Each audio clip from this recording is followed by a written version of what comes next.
Hi, Chris Maloof with Cross Country Financial on this week's market commentary. Core bond investors have experienced one of the worst starts to the year ever, potentially calling into question the validity of bonds in a portfolio. Is the traditional 60-40 portfolio dead? How will this affect your portfolio? Stick around and find out.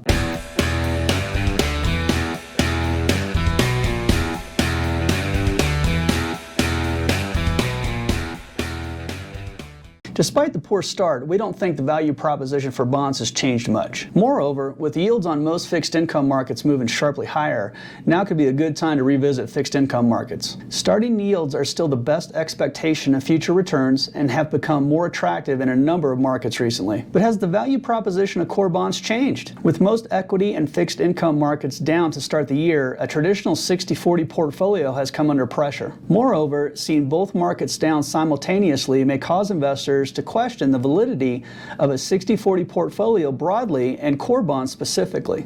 For us, the value proposition for core bonds is that they tend to provide liquidity, diversification to an equity market risk, and positive total returns to portfolios. Unfortunately, none of those values are 100% certain all the time. Like all other markets, fixed income investing involves risk and, at times, negative returns, although negative fixed income returns tend to be much smaller than negative equity returns. That said, as painful a start to the year as it has been for equity and core fixed income investors, it isn't all that uncommon to experience negative returns for both equity and fixed income markets at the same time. In fact, since 1995, nearly 15% of monthly returns have had both negative equity and fixed income returns. Again, it doesn't make the experience of a diversified portfolio any less painful this year, but we believe it also doesn't change the argument to own core bonds in a portfolio. Moreover, with the economy likely in the middle of an economic cycle, the need for high-quality bonds actually increases in our view. That is, the need to offset potential equity market volatility remains an important role for core fixed income. Bonds, particularly core bonds, have been less volatile than stocks and have historically provided a ballast to portfolios during equity market drawdowns, which, as we know, are normal occurrences from time to time. The maximum drawdown for bonds in any given month has been dramatically less severe than stock. While the worst drawdown in a month for equities was a negative 28%, the worst bonds have done during a month was lose 6%, and those losses were quickly reversed. So when combined with equities, bonds help reduce total portfolio volatility, which makes for a smoother investment experience for investors. It's all about the bond math. Fixed income instruments, for the most part, are unique in their structure in that, absent defaults, expected returns are largely determined by starting yields. That is, we tend to have a pretty good idea what to expect out of many fixed income instruments over time because coupon and principal payments are known in advance and are contractually obligated. As such, whether you're invested in an individual bond, an investment that tracks an index like the Bloomberg Aggregate Index, Bloomberg all day, every day, or a strategy designed to actively outperform the index, returns are largely predicated on starting yields. And this is true if you hold the fixed income instrument to maturity for an individual bond, or at least 5 years for a portfolio of bonds, regardless of what interest rates do in the interim. An important point about the negative returns we're seeing this year is that yields are moving higher because of the expectations of higher short-term interest rates and not an increase in credit risk. Fixed income markets repriced rather quickly. The prospects of accelerated Federal Reserve rate hikes this year. Towards the end of 2021, fixed income markets only expected 1 or 2 rate hikes this year,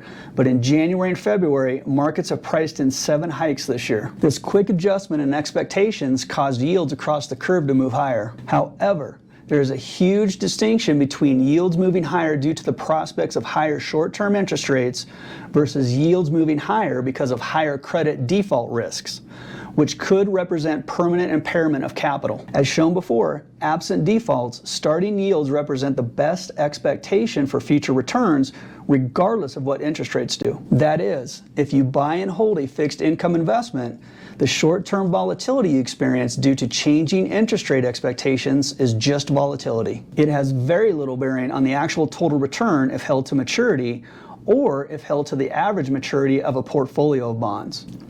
If you consider the historical returns of the Bloomberg Aggregate Bond Index, Bloomberg all day, every day, the overwhelming majority of returns came from coupon income and not price returns, which is generally the opposite of equity investments. As an example, over the last 5 years, the index returned 12.52% on a cumulative basis, of which price volatility only detracted by negative 0.75%, 75 basis points, over the entire 5 years.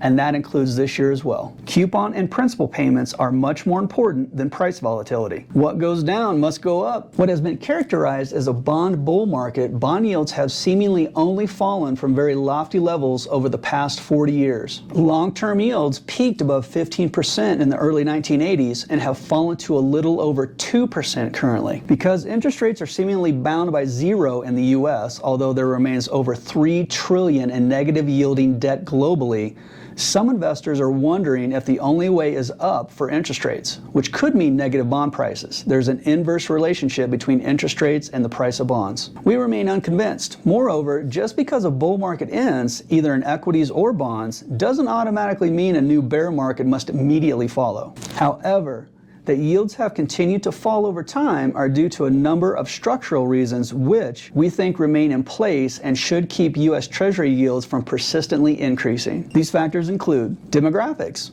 A primary reason for the continued march lower in bond yields, especially over the past 20 years, has been aging global demographics and more specifically the need for income. That hasn't changed. The need for safe, reliable income is as high as it's ever been and should keep yields from going too much higher. Global debt dynamics. With over $225 trillion in debt globally per the International Monetary Fund, elevated debt levels limit economic growth potential, especially as debt service costs increase. Lower interest rates are actually correlated with lower economic growth. Disinflation.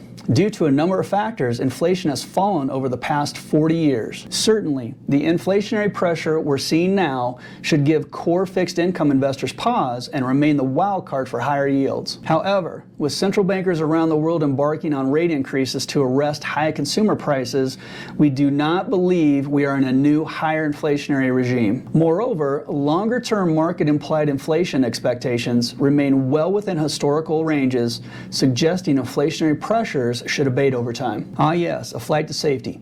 Core bonds, and more specifically, U.S. Treasury securities, continue to be the best diversifier to broad-based equity market sell-offs, which tend to happen when the economy slows or there are macroeconomic shocks. When we look at how Treasury securities have performed during periods of equity market sell-offs, Treasury security returns have been mostly positive, although not every time. But in every situation, Treasury securities outperformed equities, which means an allocation to Treasury securities would have been both improved portfolio returns and reduced portfolio volatility during these periods. Active fixed income management. With trillions invested with active fixed income managers, any move higher in yields, absent an increase in default expectations, presents an investment opportunity. Additionally, because of strong equity market returns over the last few years, private pension funds are well funded and are actively de-risking portfolios by buying long-term bonds. According to the Organization for Economic Cooperation and Development,